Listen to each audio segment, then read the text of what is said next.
membahas tentang tajwid, yaitu makhrajul huruf. Yang mana makhrajul huruf ini dibagi menjadi 5. Yang pertama al-khalqi artinya tenggorokan, kemudian al-jawf artinya rongga tenggorokan, kemudian al-lisan artinya lidah, dan asyafatain artinya bibir, kemudian yang terakhir adalah al-khayshum artinya pangkal di hidung. Jadi kelima tempat inilah tempat keluarnya huruf. Nah, tujuan kita mempelajari tajwid ini agar bacaan Al-Quran kita tetap terjaga, agar apa yang kita baca kemurniannya tetap asli.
dengan kegunah adalah memasukkan. Contoh hurufnya itu ada 4, yaitu mim, nun, waw, dan ya.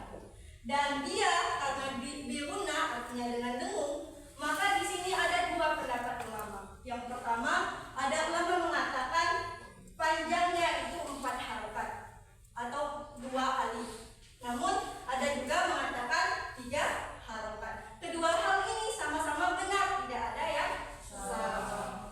Contohnya,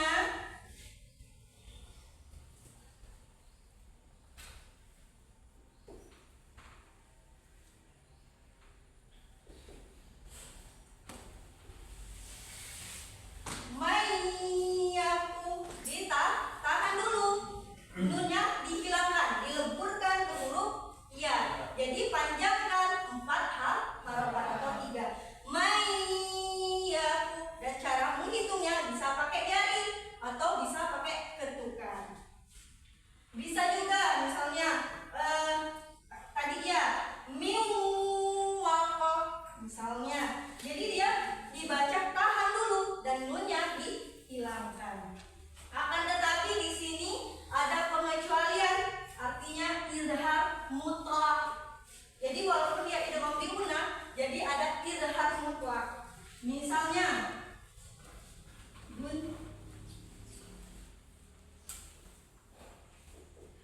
walaupun nun matinya ketemu ya, akan tetapi dia menjadi jelas, bukan duya tapi dunya. Kenapa seperti itu? Karena dia satu arti.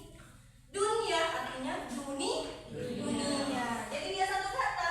Kalau ini man itu satu kata, ya puluh satu kata. Jadi ini 2 kata boleh. Kalau yang ini satu artian atau satu kata. Jadi izhar bilguna, izhar halqi artinya jelas karena dia berasal dari tenggorokan. Kemudian idgham bil guna dan idgham bil guna. Selanjutnya adalah iqlab.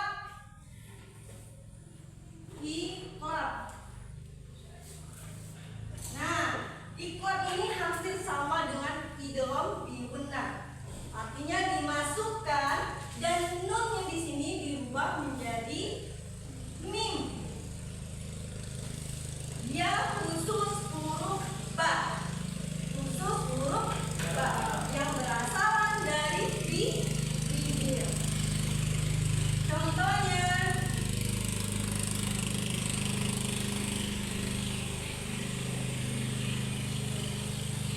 nah, di sini bukan mimba lagi tapi mimba.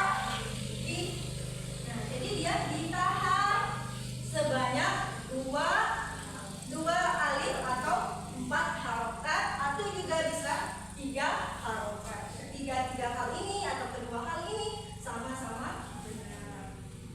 Selanjutnya yang terakhir adalah ikhfa.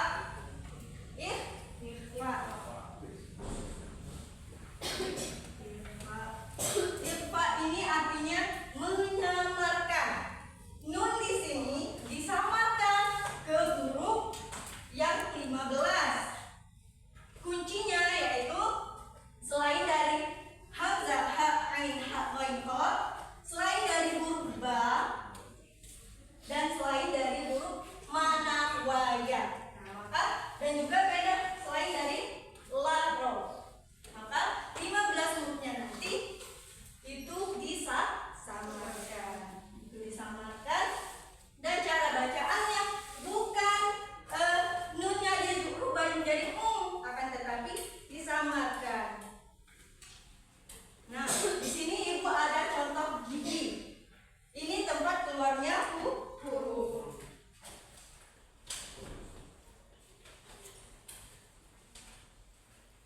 Di sini tempat keluarnya huruf. Kita ambil contoh huruf ja. Huruf ja seperti yang Ibu jelaskan kemarin itu letaknya di tengah. Ini langit-langit, dia posisinya di tengah, ya benar. Nah, dia pangkal lidah ini bagian tengah itu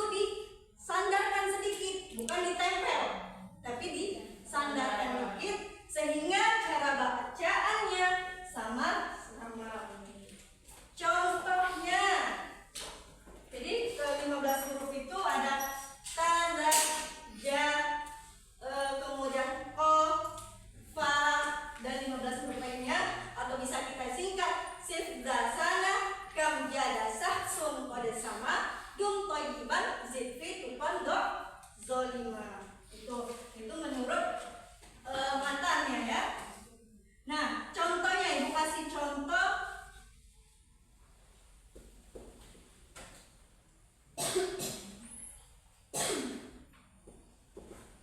Nun mati ketemu huruf fa. Bukan milfi, tapi milfi. Posisi bibirnya disenyumkan atau posisinya bibirnya menyentuh gigi atas. Maka dia disamakan dan juga dengan dengung. Panjangnya 3 atau 4 harapan gitu.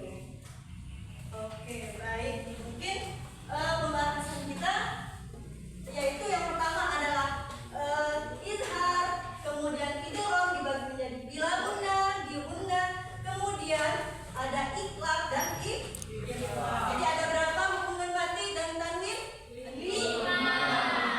Izhar, iklab, idgham, di guna dan bila guna. Kemudian yang terakhir adalah ikhfa. Oke, baik. Selanjutnya ada yang mau bertanya mengenai materi yang Ibu sampaikan? Oke, baik. Nah, Maharani, apa yang mau ditanyakan? Baik, Bu. Saya akan bertanya tentang apa perbedaannya izhar kholqi dan izhar mutlak. Oke, baik. Terima kasih atas pertanyaannya yang sangat kritis itu ya.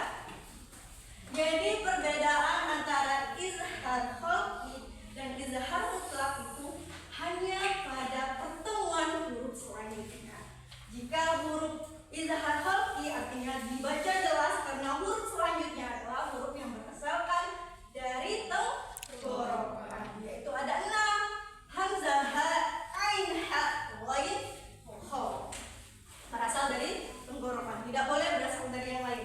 Sedangkan izhar mutlak adalah hukum idgham pada hakikatnya, akan tetapi dia menjadi mutlak, izhar mutlak, karena nun mati bertemu dengan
Alvin. Kalian boleh cari di Al-Quran, dari buku paket ataupun dari handphone, itu boleh ya.